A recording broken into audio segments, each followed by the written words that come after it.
Welcome to the Ready, Set, Collaborate podcast with Wanda Pearson. And I have my awesome guest, Michelle Hannah Fields, with us, and she's going to give us some great insight on what she does. And I'm so interested in what I was reading, I'm going to read your bio in a minute, but Michelle, you have done a lot, especially in ministry and health and healing. Mhm. And our audience I'm about educating and empowering. I want you to actually educate and empower people too, and how they can actually get it. So say hello, Michelle, to our audience. Hello, thank you so much for having me, Wanda. I'm super excited to be here with you today. I am too. I am too. I met Michelle. See, this is what happens when you network, you meet great people. And people used to always say, networking is that's when you build collaboration, where you actually get to meet people. And I am so happy that I got to meet you during this time. And I said, I'm going to have you on my podcast. It's funny because when COVID happened, Michelle, I used to talk to people, and when I hear what they do, I said, I want to have her on my podcast or my webinar. Yeah, but yeah, you have a lot to share, and I appreciate that as far as you sharing what you do. Yeah. So let's see, let me get you started here and talk about your bio. And I was trying to put my clock on here, but it wants to say it on the screen. I don't want to say it on the screen. So I got to do it manually. So anyway, so Michelle Hannah Fields, is that right? Yes, ma'am. Okay, but I'm gonna call you Michelle. That's Michelle good. Michelle grew up in church under the pastoral care and ministry of her grandfather and her later uncle. Through their teaching, she developed a solid foundation of faith. She began her own ministry by singing with her parents and another couple, and later with a women's trio. Wow. In 2012, God called her to preach the gospel. Since then, she has authored and published both a devotional book and a journal. She continues evangelizing through speaking engagements, leading worship, and facilitating two Bible study groups. She also hosts a podcast titled Hope, Health, and Healing, where she invites guests to share their testimony. In 2018, Michelle began a health journey to reduce her risk of heart disease and related complications from obesity. As she began seeing great progress, she started a new health coaching business to serve others who were looking for the same thing. Her passion is serving people, whether in their faith journey or physical health journey. She feels like they parallel each other. I agree, totally agree, Michelle. That is great. This is awesome. So, Pastor Michelle, I'm gonna call you. Tell us a little bit more about you, and I'm going to get into some questions I'm going to ask you. Like Wanda said, I grew up with my grandfather as my pastor, just developed that solid foundation of faith, watching my grandparents just super solid Christians, and then their children. My uncle was later my pastor. My aunt was a Sunday school teacher. My mom was piano player and Sunday school teacher. My dad was a Sunday school teacher, played guitar, and just a love of music and love of serving other people in ministry. I watched that and that just became it was seemed normal to me. I thought everybody's family lived like we did. And as I grew, I realized that was not the case, and other people didn't have that solid foundation that I did. And I always say, I wish when I meet people that didn't grow up like I did, I wish I could take the trust and the faith that I have developed and just put it inside of them. But I can't do that. And so we all have to develop our own faith, our own trust in the Lord. And it comes through hardships, it comes through things that we walk through, and we can encourage each other along the way. And that's really where my heart is. My gift is encouragement, and I never realized that until my aunt introduced me. Probably 20 years ago, my aunt introduced me to a friend of hers, and she said, Michelle's gift is encouragement. And I was like, I never really thought about that, but it's true. And just having that solid foundation that you build upon really helps you in everything you go through. And my heart is to share that with other people and help others develop that solid foundation as well. That's awesome. I love that because I guess we have a similar encouragement because I grew up with abuse and I wasn't given encouragement with my stepfather, my mother and my father, I did. But you are so right. And that's why I became a social worker. So Wow. helping people to be more stronger and not let anything tear them down. So that's why I do mentoring with the middle school girls, and I do affirmations. So Yeah. I love what you do as far as encouragement, because actually I have a mentoring today, but yesterday I told the girls I had to leave early. I said, okay, what's your affirmation? Tell me your affirmation. So one of the young ladies, she came back, she said, Miss Wanda, I still have my affirmations from last year. I said, that's awesome. And that's what it's about, Yeah. because we need encouragement. We need affirmations to say we are good, we are better, we Right. are beautiful. All of those Yeah. affirmations you have to say to yourself, but continue to do it. So I do the same thing with my grandson. Yeah. I send him affirmations every day. And I say, Mhm. okay, say it, write it down, and repeat it, and send it Mhm. back to me. So I know he read it. But I And the love more that. you do that, the more you read that and the more you speak it over yourself, the more you Yes, believe it. absolutely. You may not believe it at first. It may just be something you're reading, but the more you say it and the more you see it, then you start believing it. And then you're like, wow, I really am beautiful. I really am smart. I really Absolutely. can achieve whatever I want to achieve. Absolutely. Absolutely. And that is so true. And you said it in a nutshell, but I think you answered my first question already, but maybe you want to add a little bit more. Can you share your journey in health and healing space and what Mhm. inspired you to pursue this path? I believe you already answered that a little bit. Yes, I really had developed a lot of unhealthy habits around nutrition just from life being busy. I worked a corporate job, it was very stressful. And so I sat all day long. I was originally a computer programmer and worked some long hours. I worked in the financial industry, so there was a lot of high stress there. And other things I was involved in, I played tennis. I served on my local tennis board. I helped with my youth group at church. And so I was involved in a lot of different things. And life was busy, which meant I wasn't taking time for myself. And I just developed unhealthy habits of fast food, eating on the run, Mhm. and then not getting the proper sleep at night, being tired, and then turning to caffeine and sugar to keep me going. And I just gained weight over time and then just found myself at a very unhealthy state. Heart disease runs on both sides of my family. And so I have the propensity for that and just knew that my habits were contributing to that and increasing my risk. I had high blood pressure that had been controlled by meds, but because I kept gaining weight, as you gain weight, if you have high blood pressure, your blood pressure continues to elevate. And that's where I found myself. And my cardiologist was threatening to increase my meds yet again. And being uncomfortable where I was, knowing my family history, my dad had passed away in 2006 from a heart attack at the age of 61. And at this time, I was 46. And I was like, if I don't stop and get control of myself, then my mom may be burying me very soon.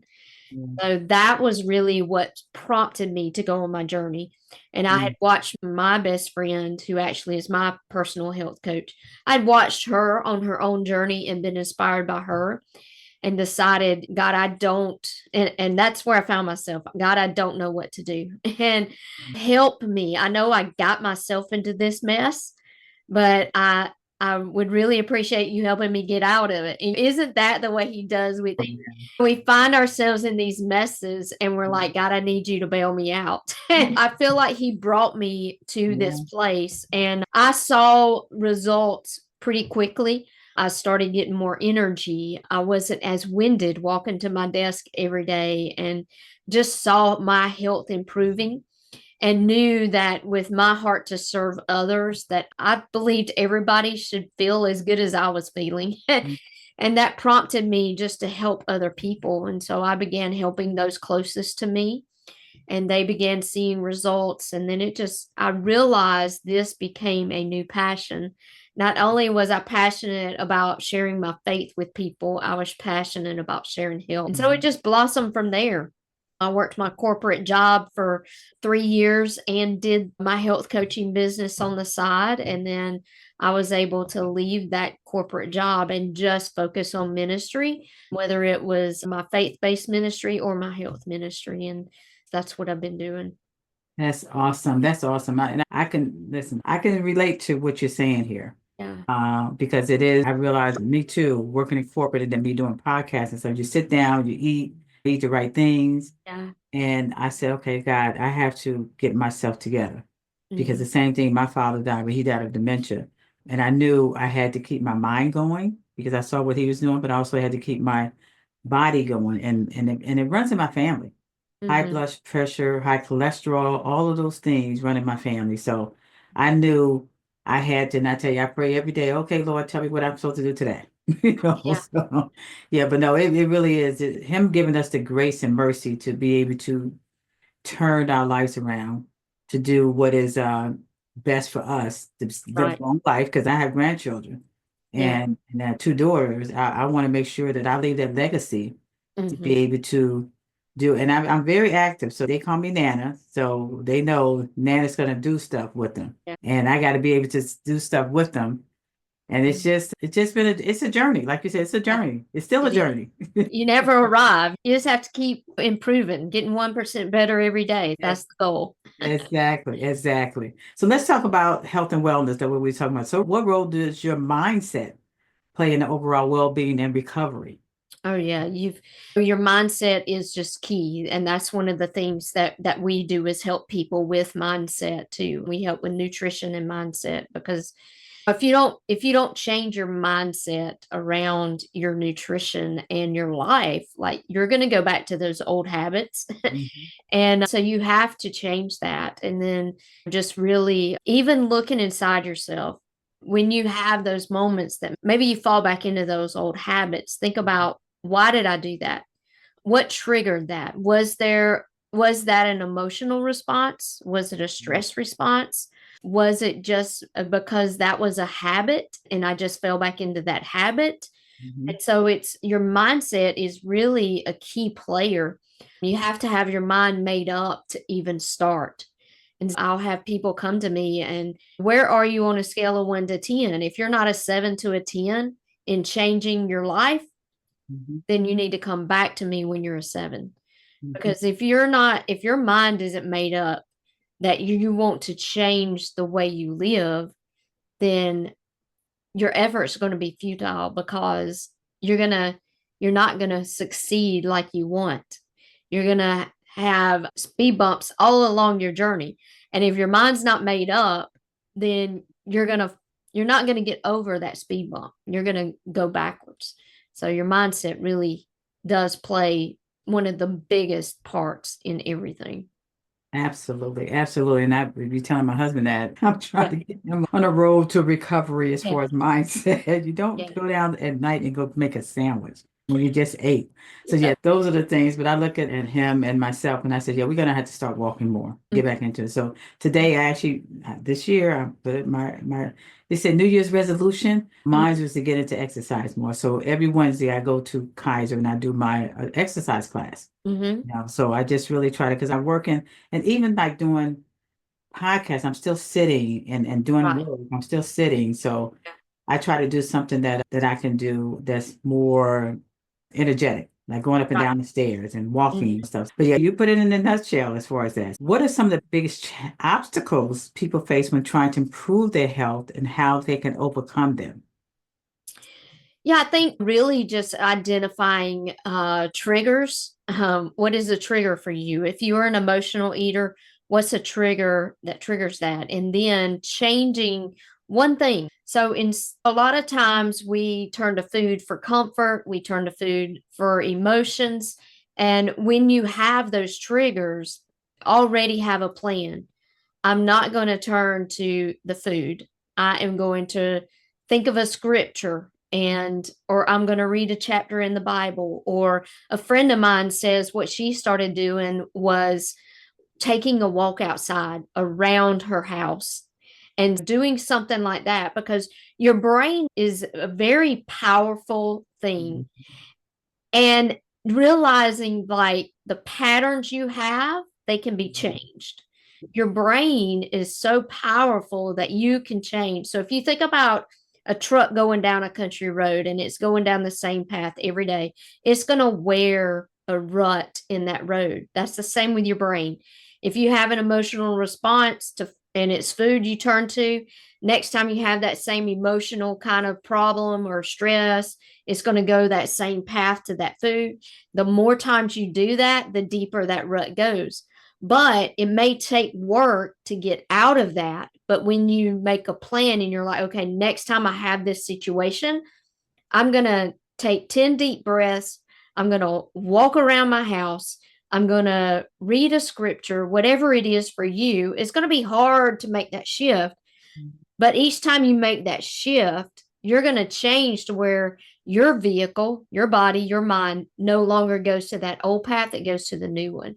And so I think that's how you overcome those challenges. It'll be different for everybody, but identifying what is not serving me, and then what is one thing I can change that will help me shift that, and then do that over and over. And as you do, that new thing becomes your new habit. Mm. That's powerful.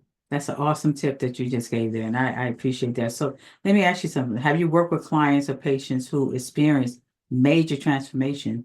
And can you share a success story? Yeah, so I would love to share one. This lady was a mutual friend. So she was a friend of mine, and we met during COVID, actually on social medias. I did a kind of a podcast interview with her friend, and she listened and started following me. She had 5 major back surgeries. She was a diabetic. She had high blood pressure. I want to say she also had a thyroid issue, and she was severely overweight and had been for a long time. She also was very depressed. So she reached out to me. We got on a call and talked about where she was in her health, and then just what she wanted to change. And so she became a client of mine. And in 11 months, she had lost 125 pounds. Whereas before, so when she first started with me, she was very depressed. She had isolated herself. She did go to pool therapy 3 times a week. But I would say, what's your day like? And she said, I get up, I go to my pool therapy. I stop by KFC and pick me up something to eat on my way home. And then I go to bed for several hours. I get up and eat, and then I go back to bed. So basically, she had no life outside of just going to the pool every day. So fast forward, she begins losing weight. She begins feeling better. It changes her whole outlook in life. And now she's making lunch plans with friends, and she is getting out. She goes when churches open back up. She's going back to church and getting involved. She's doing involved in her women's ministry at church. And then she even started helping other people in their health, seeing that success. She is no longer considered diabetic because she changed how she ate. She's no longer considered with high blood pressure. She completely changed everything about her life. And for me, that's what it was all about. Somebody who had no reason to live but was existing, to now she's thriving in life. That's awesome. That's an awesome success story, I tell you, because it takes courage and it takes the willpower Yeah. to get to that, especially to lose over 100 pounds. That's a great success story. I appreciate that. Mm-hmm. So let me ask you something now, and we're winding down here too. What role does faith and spirituality play in healing for those who believe in higher power? Mm-hmm. I believe faith really plays a huge role. I believe that your physical journey, your health journey, your emotional journey, they're all tied together. I know with my journey, just really feeling better about myself, I was more confident to do those things that I felt called to do. Speaking in front of people, singing, I definitely had more wind. I had more breath to sing. But I think relying on that, asking God to help me every day. There's a book that I read. One of my favorite authors is Lisa Turkhurst, and she has a book called I'll Start Again Monday, and she outlines the parallel spiritually and physically, and how a lot of times our physical health journey around food, just the food noise, the cravings, those kind of things, how it's tied spiritually, and how we have to trust God or to help us get a hold of ourselves, because honestly, what it is, it's fighting against the flesh and the fleshly desires. And so you have to rely on your faith to help you die to the flesh daily, which is what Paul says. I Mhm. die daily, and allow God to be the forefront. And so you are allowing God to really work in your life and asking Him, help me with this thing in the flesh, so that I'm not giving in to these fleshly desires, but I'm feeding myself physically just like I feed myself spiritually, and feeding myself with what is good for my body. And I think as we do that, we'll see that not only is our physical body strengthened and healed, then it also carries over into that spiritual aspect as well. That's awesome, and that really you said it in a nutshell as well. So that's great Mhm. advice there. Yeah. So, what are three simple daily habits anyone can adopt to improve their health? Oh, I've got a few. So one is I start my day every morning with a glass of water. I actually add amino acids into mine. But if you will just drink 8 ounces of water before you drink anything. Now, I'm a coffee lover. I Mhm. start my day with coffee, but I have that first glass of water first before I have anything else. And what that does, whatever you have first thing in the morning is what your body's going to crave the rest of the day. On days that I drink that water, it's easy for me to get my 100 to 120 ounces in every day. If I start with coffee, I'm not going to get 100 ounces in. I pretty much guarantee that. Yeah. But if I drink that one glass first thing in the morning, that's one tip. Another tip is, if you're able, then don't park when you're going in the store, don't park in the closest spot. Mhm. Park away. That way you're getting in a few more extra steps. Just add those. It's called healthy motion. You don't have to necessarily exercise all the time, but find little ways you can add in those extra steps. So park a little further away, just like you said, take the stairs if you can instead of the elevator. Yeah. Those kind of healthy motions. Whatever your step count is on average, try Mhm. to increase it by 1,000 steps. Don't go from 5,000 to 10,000. You're not going to make it every day. So increase by little increments. And then the other thing I would suggest is doing 3 things of gratitude, 3 things you're grateful for in the morning, and 3 things you're grateful for at night. That's awesome. I love that. And I love those tips there. And it makes sense. And Yeah. actually, I'm going to start drinking my water first thing in the morning. I take my medicine in the Uh-huh. morning. So I need Yeah. to drink the whole bottle as That's I'm right. taking my Yeah. medicine. So That's no, right. that's awesome. I love that. So thank you for sharing that. So Mhm. let's talk about your book as we're winding down here. Okay. When did you start writing? And did you always want to write a book? I did not always want to write a book. I was always the numbers girl in my family, not the words girl. So in 2015, I had been praying for about 2 years leading up to that. God let me see spiritual things in everyday life. I was reading my Bible, studying, and I was like, I know that there's things that I can help people understand the Bible if I can see physical things that I can relate to. And he started doing that. He started showing me things just in nature and things in my day or a word in a song that would point back to scripture and gave me devotional messages. I started writing them on Facebook with no intent of publishing a book. I was just sharing what God was giving me. And so as he gave them, I was posting them, and I would get so many messages privately, comments on my posts, text messages. That was exactly what I needed today. And I had, after about 6 months, I had people telling me you should put those in a book. And again, I was like, I'm not an author, but thank you. I'll pass. And just kept writing. And then finally, one of my friends' moms that I grew up with, my friend I grew up with, her mom was a teacher. And she asked me if she could read one of the posts that I had just written to her women's club. And I was like, yes. She's, Michelle, you really need to put these in a book. And I was like, no, I don't think so, Miss Tuttle, but feel Mhm. free to use it. Then word got back to my grandmother that I had written this poem, or this prayer is what she said, and she wanted to hear it. And she actually went into the hospital a couple weeks later, and I sat by her bedside. I stayed the night with her and sat by her bed and read to her for 2 hours things that I had written.